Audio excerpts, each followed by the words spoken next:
تھوڑا نصیب اچھا ہے جو کہ روحوں کے قبرستان میں دفن ہونے سے بچ گیا۔ اس قبرستان میں بہت مظلوموں کی روحیں دفن ہیں۔ ہونے دے، ہم کچھ نہیں کر سکتے، تاریک وادی کے اسرار ختم نہیں ہو سکتے، مادھون نے کہا۔ میں نے کوئی جواب نہ دیا۔ چند لمحات کے بعد مادھون نے کہا، سامنے دیکھ۔ میں نے سامنے دیکھا تو پہاڑی کی چوٹی کے اوپر مجھے نیلے رنگ کا پرشکوہ مندر نظر آیا تھا جو کہ رات کے اندھیرے میں بھی چمک رہا تھا۔ واقعی یہ ایک عظیم الشان مندر تھا جو کہ کسی حرم کے سٹائل میں بنا ہوا تھا۔ حرم کی دیواریں دو چہروں کی تھیں، ایک مرد کا اور ایک عورت کا۔ ہم دونوں نے اس پہاڑی کی سمت چلنا شروع کر دیا۔ مادھون کے چہرے پر میں نے ایک عجیب سا جوش دیکھا تھا، یوں لگتا تھا کہ جیسے وہ اوپری منزل کے بہت نزدیک آ گیا ہو۔ مادھون، تو ہے کون؟ میں نے چلتے چلتے مادھون سے پوچھا۔ میری بات سن کر اس نے غور سے میری طرف دیکھا اور پھر بولا، تجھے کیا کرنا ہے؟ خزانہ لے لیں گے اور نکلیں گے؟ نہیں، بات صرف خزانے کی نہیں اور کچھ بھی ہے، سچ بول، میں نے سنجیدگی سے جواب دیا۔ میری بات پر اس نے غور سے میری طرف دیکھا اور پھر بولا، تو ٹھیک کہتا ہے، میں مادھون نہیں، شنکر ہوں، کمار کا دوست۔ جو کہانی نقشے میں تم نے سنی تھی وہ سچ ہے۔ مجھے راجا کی ظالم سینا نے زندہ جلا دیا تھا۔ میری آتما اس سنسار میں بھٹکنے لگی۔ میں نے اسی وقت سوگند کھائی کہ راجا سے بدلہ لوں گا۔ بدلہ صرف یہی ہو سکتا تھا کہ ذات پات بھید بھاؤ کا خاتمہ ہو، مگر کمار پکڑا گیا اور انہوں نے اس کو پھانسی دے دی اور راجکماری نے آتما ہتیا کر لی۔ اپنے متر کی موت کے بعد میرا دل بدلے کی بھاؤ میں جلنے لگا، لیکن پجاری ستپال نے میرے متر کمار اور راجکماری کی آتماؤں کو اسی مندر میں سونے کے بت میں تبدیل کر کے کہیں قید کر دیا۔ اب ان آتماؤں کو آزاد کروانا میری ذمہ داری ہے تاکہ یہ دوسرا جنم لے سکیں، تاکہ اس احسان کا بدلہ پورا ہو جو کمار نے مجھ پر کیا تھا۔ کیسا احسان؟ میری ماں جب بیمار تھی تب اس نے میری مدد کی تھی۔ آج ان کی آتماؤں کو آزاد کر کے میری قسم پوری ہوگی، اس نے گلوگیر لہجے میں کہا۔ اس کی داستان سن کر میں حیرت زدہ رہ گیا۔ میں سوچ بھی نہیں سکتا تھا کہ یہ دیو مالائی داستانیں سچ بھی ہو سکتی ہیں، مگر اس دنیا میں کوئی بھی چیز ناممکن نہیں تھی۔ یہ بھی میرے لیے حیران کن تھا۔ میں ایک عرصے سے ایک بدروح کے ساتھ رہ رہا تھا اور اس کے جسم کی بدبو کی وجہ یہی تھی کہ اس کو جلا دیا گیا تھا۔ اس کی روح اس کے جلنے کی بدبو کو مٹا نہ سکی تھی۔ ہم دونوں آہستہ سے چلتے ہوئے اس مندر تک پہنچ گئے۔ اچانک میرے ذہن میں ایک خیال آیا۔ میں نے اپنے دماغ میں آتے ہوئے سوال کو مادھون کے سامنے ظاہر کر دیا، پھر اس راجا کا کیا ہوا؟ میری بات سن کر وہ ہنسا اور پھر بولا، راجا کا پریوار ایک روز جل کر مر گیا، محل میں آگ لگ گئی، سارا کٹم جل گیا۔ اس نے ایک پر اسرار سی مسکراہٹ سے کہا۔ میں نے دیکھا کہ یہ خبر سناتے ہوئے اس کے چہرے پر خوشی تھی۔ میں نے اگلا کوئی سوال نہ پوچھا۔ مجھے یقین تھا کہ راجا کے محل میں آگ اسی نے لگائی ہوگی۔ اب ہم اس مندر کے گیٹ تک پہنچ چکے تھے۔ مندر کا قد آدم گیٹ خالص سونے کا تھا۔ گیٹ کھولنے میں زیادہ دشواری نہ ہوئی۔ مندر کا اندرونی راستہ ایک چھوٹے سے کوریڈور جتنا تھا۔ کوریڈور کی دونوں دیواریں سونے کی تھیں اور اس پر جلتی مشعلیں چاندی کی تھیں اور فرش سنگ مرمر کا تھا۔ اتنی دولت دیکھ کر میری آنکھیں کھل گئی تھیں۔ واقعی یہ مندر سونے کا تھا اور خزانے کی تلاش کا سفر درست تھا۔ سامنے سے ایک زینہ اوپر کی طرف جا رہا تھا، وہ بھی سونے اور چاندی کا تھا۔ اس زینے پر چڑھ کر ہم ایک بڑے اور طویل ہال میں داخل ہو گئے۔ سارا کمرہ سونے کا بنا ہوا تھا، دیواریں، مشعلیں، سب کی سب۔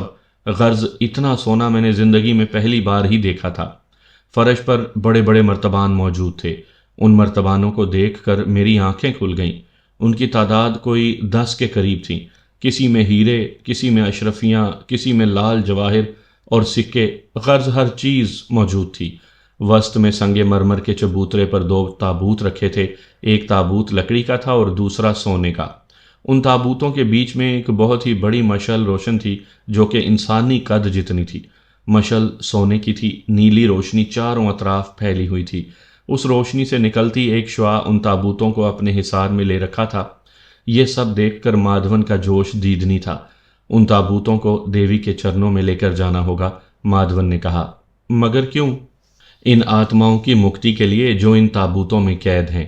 میں نے کوئی جواب نہ دیا۔ جیسے ہی ہم آگے بڑھے، شو کر کے ایک تیز آواز سنائی دی۔ ہمارے بالکل ہی سامنے ایک سرخ رنگ کا 2 فٹ موٹا سانپ پھن پھیلائے جھوم رہا تھا۔ یہ ستپال کا آخری وجہ ہے۔